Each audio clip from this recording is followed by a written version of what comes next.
मित्रों, ऐसा कहा जाता है कि भगवत गीता सिर्फ केवल एक धर्म के लिए नहीं है, बल्कि धरती के हर इंसान को समझना बहुत जरूरी है, ताकि वो अपनी जिंदगी में सुख, शांति और सफलता को प्राप्त कर सके। भगवत गीता में कुल 18 अध्याय हैं और इन 18 अध्यायों में कुल 700 श्लोक हैं, जिसके प्रत्येक पंक्ति को पीएच पाना हर व्यक्ति के लिए मुश्किल हो सकता है। इसलिए हम आज के इस बेहद ही खास वीडियो में भगवत गीता के 111 महत्वपूर्ण विचारों को लेकर आए हैं, जिसे बेहद ही आसान और सरल भाषा में आपको समझाने की कोशिश करेंगे। और इन विचारों को हर दिन सुनने से आपके जीवन की वर्तमान और भविष्य की सभी समस्याओं का निवारण किया जा सकता है। अगर आप इस वीडियो का फायदा अधिक से अधिक लेना चाहते हैं तो इस वीडियो को पूरा अंत तक जरूर देखें। तो चलिए इन सबसे शक्तिशाली विचारों को जानते हैं और अपने जीवन में अनुकरण करने की कोशिश करते हैं। जिस तरह से प्रकाश की ज्योति अंधेरे में चमकता है, ठीक उसी तरह से ज्ञान की ज्योति भी चमकती है। इसलिए मनुष्य को हमेशा सत्य की राह पर ही चलना चाहिए। श्री कृष्ण कहते हैं, इस धरती के हर मनुष्य को अपने कर्म के फल की चिंता किए बिना, उसके परिणाम की चिंता न करते हुए, बिना किसी लोभ लालच के निष्पक्ष होकर और निःस्वार्थ भाव से अपने कर्तव्यों का पालन करते ही रहना चाहिए। जिस तरह से हम पुराने वस्त्र को त्याग कर नए वस्त्र को पहनना शुरू कर देते हैं और पुराने वस्त्र के बारे में सोचते तक नहीं है, ठीक उसी प्रकार से हमारी आत्मा के लिए हमारा शरीर भी कभी पुराने वस्त्र की तरह ही हो जाएगा और हमारे शरीर को त्याग कर वो किसी दूसरे शरीर में चला जाएगा, जैसे वो किसी नए वस्त्र को धारण करने के लिए चला गया हो। जिस मनुष्य के अंदर ईश्वर में श्रद्धा नहीं होती और साथ ही साथ ज्ञान की भी कमी होती है, उस मनुष्य को जीवन में कभी भी आनंद और सफलता की प्राप्ति नहीं हो सकती। जब कोई समझदार व्यक्ति किसी संबंध को निभाना छोड़ देता है तो समझ लेना उसके आत्मसम्मान को कहीं ना कहीं या कभी ना कभी ठेस अवश्य पहुंचती है। एक सोचे, हमें छोड़कर कोई अन्य क्या कर रहा है, कैसे कर रहा है और क्यों कर रहा है। इन सभी बातों से हम अपने आप को जितना दूर रखेंगे उतना ही हम खुश रहेंगे, और इतना ही नहीं, हमारे मन को शांति भी मिलेगी। जो दिल से अच्छे हैं, जिनमें दया की भावना है और जो दूसरों की तकलीफों को समझते हैं, उन्हें दोबारा जन्म नहीं लेना पड़ता और मोक्ष की प्राप्ति करके उसकी आत्मा परमात्मा में लीन हो जाती है। एक सच्चा मोह उसी पर करें जिस पर आपका अधिकार है, और जिस पर आपका अधिकार है ही नहीं उसका कभी भी मोह नहीं करना चाहिए। प्रबुद्ध व्यक्ति अर्थात जो जानकार या जागृत है, उनके लिए कचरे का ढेर, पत्थर और सोना सभी एक जैसा ही होता है। आपके कर्म ही आपकी पहचान है। वैसे तो एक ही नाम के हजारों इंसान हैं। एक प्रेम सदैव माफी की उम्मीदें रखता है और क्रोध सदैव माफी को सुनना पसंद करता है। एक ऐसे विषय के बारे में सुनने से मनुष्य को आसक्ति होती है। इससे उनमें कामना की इच्छा पैदा होती है और कामनाओं में आचरणों के होने से क्रोध की उत्पत्ति होती है। जो व्यक्ति हमेशा संदेह करते हैं, उनके लिए प्रसन्नता न तो इस लोक में और ना ही किसी और जगह, अर्थात वे कर्म वह फसल है जिसे प्रत्येक मनुष्य को किसी भी हाल में काटना ही पड़ता है। इसी कारण से हमेशा हमें अच्छे बीज ही बोना चाहिए ताकि अच्छी फसल को काट सकें।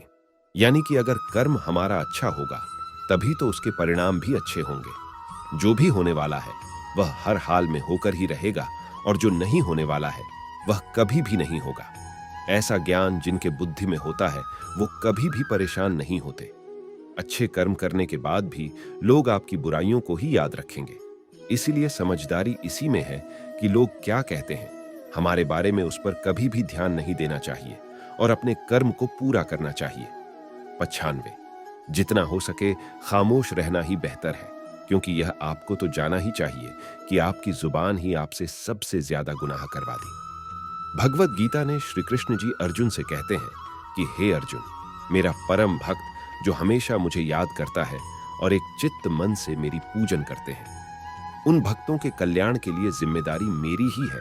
जो भी भक्त मेरे भक्ति में श्रद्धा नहीं रखते वो मुझे प्राप्त नहीं कर पाते। इसीलिए वो जन्म मृत्यु के भौतिक मार्ग में फंसे ही रह जाते हैं। जो व्यक्ति आपके शब्दों को महत्व नहीं देते हैं, उनके लिए मौन बने रहना ही सबसे बड़ा उत्तर है। प्यार तो वक्त के साथ बदल जाओ या वक्त को ही बदल दो, लेकिन हाँ, अपनी मजबूरियों को कोसना बंद करो और हर हाल में चलना सीखो। किसी काम की चिंता करना तो ठीक है, लेकिन वो चिंता इतना भी नहीं होना चाहिए कि वो काम को ही बिगाड़ कर रख दे। आप किसी कार्य को अच्छी नीयत से करते हैं तो वो काम कभी व्यर्थ नहीं जाता और इसका फल आपको अवश्य ही मिलता है। श्री कृष्ण जी कहते हैं कि आप अगर ये सोचो कि आपका भाग्य मैं बनाता हूं तो ये गलत है, क्योंकि मनुष्य अपने भाग्य का जिम्मेदार स्वयं खुद ही होता है। से तुम ऐसा कभी नहीं सोचो कि मनुष्य अच्छा या बुरा होता है, बल्कि ये सोचो कि उसके कर्म अच्छे या बुरे होते हैं, क्योंकि मनुष्य के जैसे जैसे कर्म होंगे वैसे वैसे ही उनको फल की प्राप्ति होती है। तुम्हें केवल अपने कर्म करने का अधिकार है, लेकिन तुम अपने कर्म के फलों के अधिकारी नहीं होते। तुम्हें कभी भी अपने आप को अपने कर्मों का फल नहीं मानना है और ना ही कर्म को न करने में आसक्त हो जाएगा। और सही कर्म वे नहीं है जिसके परिणाम हमेशा सही होते, जबकि सही कर्म तो वो है जिसका उद्देश्य कभी गलत ना हो। संसार में कोई भी व्यक्ति सर्वगुण संपन्न नहीं होता और इसीलिए कुछ कमियों को नजरअंदाज करके रिश्तों को बनाए रखें।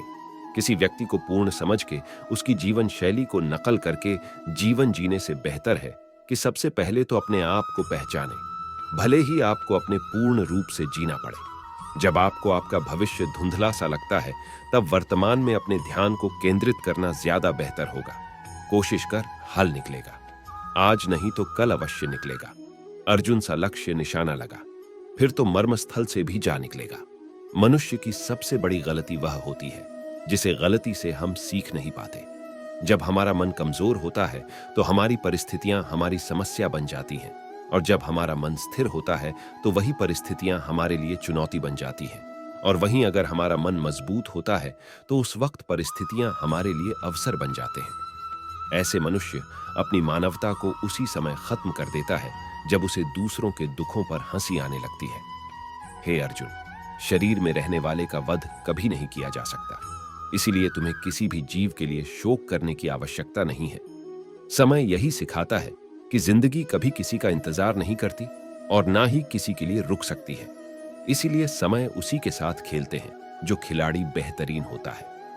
सभी को एक ही जैसी दर्द महसूस होती है, मगर उनके हौसले अलग अलग होते हैं, और उस स्थिति में जो कोई भी संघर्ष कर लेता है तो वो निखर जाता है, और जो उस वक्त निराश हो जाता है वह बिखर जाता है। आज तक किसी मनुष्य द्वारा किए गए कर्मों के आधार पर भविष्य में मिलने वाले विजय या हार, लाभ या हानि, खुशी या दुख से कभी परेशान होकर चिंता से ग्रसित नहीं होना चाहिए। यदि आप उन गलतियों से नहीं सीखते हैं तो वही गलती आपके लिए सागर जैसा प्रतीत होती है, और यदि आप उन गलतियों से सीखते हैं तो वही गलती सीढ़ी बन जाती है। निर्णय आपका है कि चढ़ना है या डूब जाना है। समस्याएं कभी इतनी ताकतवर नहीं होती जितना कि हम उसे मान लेते हैं। क्या कभी आपने सुना है कि अंधेरे ने कभी सुबह होने ही नहीं दिया? गलतियां छोड़ना गलत नहीं है, बस शुरुआत खुद से होनी चाहिए। यह हमेशा जरूरी नहीं है कि हर बार आपके शब्दों को सही समझा जाए, इसलिए कई बार आपको मौन रहना भी बेहतर होता है। जो जितना शांत होता है उतना ही ज्यादा अपनी बुद्धि का प्रयोग करने की काबिलियत रखता है। अपने प्रति हो रहे निंदा के कारण अपने नशे को नाबाद लें, क्योंकि जैसे ही आपको लक्ष्य मिल जाएगी वैसे ही वही निंदा करने वाले लोगों की राय भी बदल जाएगी। आपकी हार और जीत आपके सोच पर निर्भर करती है। अगर आप मान लेते हैं तो हार हो जाती है, और ठान लेते हैं तो जीत होगी। सबसे समझदार और बुद्धिमान व्यक्ति वही है जो सफलता प्राप्त करने पर अहंकारी नहीं हो जाता और विफल हो जाने पर गम में नहीं डूबता। ठीक उसी तरह इंद्रिय सुख भी मनुष्य को उसे अपने रास्ते से दूर ले जाता है। आपका विश्वास एक पर्वत को भी खिसका सकता है, लेकिन आपका संदेह एक नए समस्या रूपी पर्वत का निर्माण कर सकता है। हमारा खुद पर विश्वास होना अत्यंत आवश्यक है, क्योंकि हमें अपने रास्ते पर खुद ही जो चलना है। वक्त तक कभी भी एक जैसा नहीं होता, उन्हें भी रोकना पड़ता है जो बेवजह दूसरों को उड़ाते हैं। अपनी इच्छा शक्ति के माध्यम से अपने आप को एक नया रूप प्रदान करें। कभी भी स्वयं को अपनी आत्मा की इच्छा के लिए अपमानित न करें, क्योंकि इच्छा स्वयं का मित्र भी होता है, और इच्छा ही स्वयं का शत्रु भी। अपने दुखों के लिए संसार को दोषी मत ठहरा, अपने मन को ही परिवर्तित करें, तभी आपके दुखों का अंत हो पाएगा। खुद को कमजोर कभी नहीं समझना चाहिए। अगर आप कभी गिर जाते हैं तो खुद से उठने का प्रयास करें। पूरी निष्ठा से अपना कर्म और अपना कर्तव्य निभाओ और सारा कुछ मुंह पर छोड़ दो। हो सकता है हर दिन कुछ अच्छा ना हो, लेकिन हर दिन कुछ अच्छा तो जरूर होगा। धैर्य रखें। कभी कभी आपको जीवन में सबसे अच्छा पाने के लिए अपने जीवन के सबसे बुरे दिनों से गुजरना ही पड़ता है। रोना बंद करो और अपनी तकलीफों से खुद ही लड़ना सीखो, क्योंकि साथ देने वाले भी शमशान से आगे नहीं जाते चाहते। जब समय न्याय करता है तो फिर गवाहों की आवश्यकता नहीं पड़ती। एक उपहार तभी असली और पवित्र होता है जब वह हृदय से और अच्छे मन से सही व्यक्ति और सही समय पर दिया जाता हो, और उससे उपहार पाने वाले व्यक्ति को उसे उपहार के प्रति कुछ मिलने की कोई उम्मीद ही ना हो। सुंदरता आपके दृष्टिकोण में होती है, क्योंकि किसी को कीचड़ में खिला कमल भी अच्छा लगता है तो वहीं किसी को चांद में भी दाग नजर आता है। श्री कृष्ण कहते हैं, हे अर्जुन, चाहे जो कोई भी हो, वो जिस किसी भी देवता की पूजा पूरे विश्वास के साथ करने की मनोकामना रखता है, तब मैं उसका विश्वास उसी देवता में दृढ़ कर देता हूं। उदय किसी का भी अचानक नहीं होता ही देख लो। सूरज का उदय भी धीरे धीरे ही होता है और ऊपर को चढ़ता है। धैर्य और तपस्या जिसमें है वही संसार को प्रकाशित कर सकता है। श्री कृष्ण कहते हैं, हे अर्जुन, स्वर्ग प्राप्त करने और वहां कई वर्षों तक रहने के पश्चात एक असफल योगी का दोबारा से एक पवित्र और समृद्ध कुटुंब या परिवार या खानदान में जन्म होता है। शब्द उतने ही मात्रा में बाहर निकलने, चाहे जितने कि हम वापस लेने के काबिल हो, और खुद को तकलीफ ना हो। जब कभी भी हमारा मन अशांत हो तो उसे वश में करना कठिन होता है, लेकिन अभ्यास से उसे नियंत्रित किया जा सकता है। अहंकार और संस्कार में फर्क होता है। इसमें अहंकार दूसरों को झुकाकर खुश होता है, जबकि संस्कार तो स्वयं को झुककर खुश होता है। आशा किसी की भी न रखो, क्योंकि सेवा का सही मूल्य ईश्वर ही देते हैं। जब लड़ाई सत्य और असत्य की होगी तो सत्य अकेला खड़ा होगा और असत्य की फौज लंबी होगी, क्योंकि उस असत्य के पीछे मूर्खों का भी झुंड होगा। अकेले रहना यह भी सिखाता है कि वास्तव में तुम्हारे पास स्वयं के अलावा और कुछ भी नहीं है। जब अपने ही परिवार के सदस्य अप्रिय लगने लगे और पराये अपने लगने लगे तो समझ लीजिए कि विनाश का समय शुरू हो चुका है। क्रोध आने पर चिल्लाने के लिए ताकत नहीं चाहिए, लेकिन क्रोध आने पर शांत रहने के लिए बहुत ज्यादा मात्रा में ताकत की आवश्यकता होती है। जो आपका है वो आपको मिलकर ही रहेगा, चाहे उसे छीनने के लिए पूरी कायनात ही क्यों ना हो जाए। दो प्रकार के व्यक्ति स्वर्ग से भी ऊपर होते हैं। पहला, जो शक्तिशाली होकर भी क्षमा कर देते हैं और जो दरिद्रता में होने के बावजूद भी दान पुण्य का काम करते हैं। प्रेम शरीर या सुंदरता को देखकर नहीं, प्रेम तो हृदय से होता है। जहां दो हृदय का मिलन होता है वहीं प्रेम का जन्म होता है। किसी व्यक्ति को अच्छे से जाने बिना ही किसी दूसरे के द्वारा उसके बारे में कहे गए बातों को सुनकर ही उसके बारे में कोई धारणा बना लेना मूर्खता होता है। अगर अच्छे और साफ नीयत से माना जाए तो ईश्वर उससे भी ज्यादा बढ़कर देते हैं। जो भी हो गया वो अच्छा ही हुआ, और जो हो रहा है अच्छा हो रहा है, और जो होगा वह भी अच्छा ही होगा। तेरा मेरा तेरा छोटा बड़ा अपना पराया मन से निकाल दो, फिर सब तुम्हारा है और तुम सबके हो। जब अविनाश होना आरंभ कर देता है तो इसकी शुरुआत अपनी वाणी पर संयम खोने से ही होता है। जीवन में यदि अत्यधिक खुश रहना है तो अपना ध्यान उस चीज पर दें जो आपके पास है, और उस चीज पर नहीं जो दूसरों के पास मौजूद है। जिस दिन हमें यकीन हो जाएगा कि हमारा सारा काम ईश्वर की मर्जी से होता है, उस दिन हमारी सारी परेशानी दूर हो जाएगी। 9, संकट में सहनशीलता, वैभव में दया और विपत्ति में धैर्य, यही संसार में श्रेष्ठ व्यक्तियों का गुण होता है। 8, जो भी व्यक्ति अस्पष्ट और सीधी बात करता है उसकी वाणी भले ही कठोर हो, लेकिन वह कभी भी किसी के साथ छल नहीं करता। 7, जो भी अच्छा लगे उसे ग्रहण करो और जो बुरा लगे उसका त्याग कर दो, फिर चाहे वो विचार कर्म या कोई मनुष्य ही क्यों ना हो। 6, किसी राह में छेद छोटा हो या बड़ा वह नाव को डुबो ही देता है। ठीक वैसे ही खुद में मौजूद बुराई छोटी हो या बड़ी हो हमेशा विनाश का कारण ही बनती है। 5, जो दान बिना सत्कार के लिए किसी ऐसे व्यक्ति को दिया जाता है जो उस दान को पाने वाला कुपात्र है, तो उस दान को तमस दान कहा जाता है। 4, परिवार और समाज बर्बाद होने लगता है जब समझदार मौन हो जाते हैं और ना समझ बोलने लगते हैं। 3, जीवन में सब कुछ खत्म हो गया, ऐसा कुछ भी नहीं, क्योंकि हमेशा एक नई शुरुआत हमारा इंतजार कर रही होती है।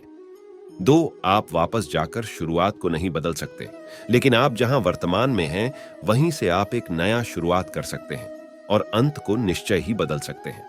पहला, आपको जो भी भविष्य में मिलता है, वो आज वर्तमान में आपके द्वारा किए गए कर्मों का ही परिणाम होता है, और जो अभी आपके पास है, वो आपके पहले के कर्मों का ही फल होता है। दोस्तों, इस वीडियो से आपने कुछ भी सीखा हो तो इस वीडियो को लाइक कर दीजिए और चैनल को सब्सक्राइब करके नोटिफिकेशन बेल आइकन को क्लिक कर दीजिए।